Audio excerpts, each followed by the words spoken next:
Frederick Douglass. Frederick Douglass was a renowned abolitionist, orator, politician, and activist. Frederick Douglass was born into slavery in Maryland around 1818. He was separated from his mother as an infant. For a short time, he was raised by his maternal grandparents. But by the time he was 6, he was separated from his family again. In 1826, Frederick was given to new owners who lived in Baltimore, Maryland. The slave owner's wife took a liking to him and decided to teach him the basics of reading.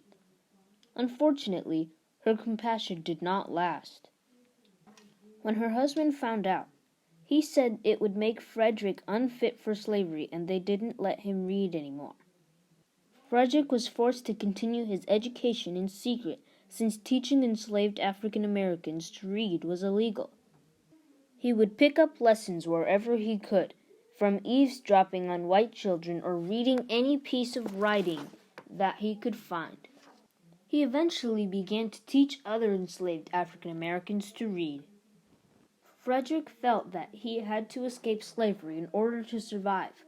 One day he made a promise to himself that he would escape by the end of the year. He made a plan with several other enslaved people, but someone reported them and they were prevented from escaping. However, in 1838, Frederick did successfully escape and head north. A few years later, he married and moved to Massachusetts. As a free man, Frederick began his life's work of opposing slavery.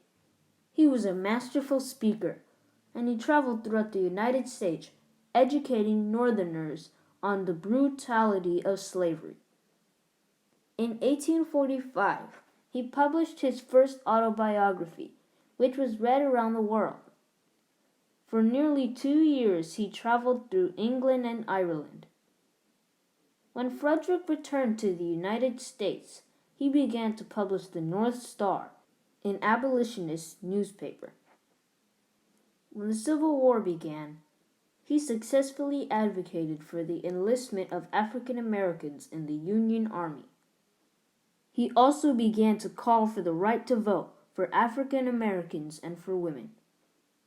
After the war, Frederick continued to demand equal rights for everyone. He became the foremost black leader in the United States. I have been utterly astonished since I came to the North to find persons who could speak of the singing among slaves as evidence of their contentment and happiness. It is possible to conceive of a greater mistake. Explore more. Frederick Douglass was a master orator. Read his speeches at frederickdouglass.org.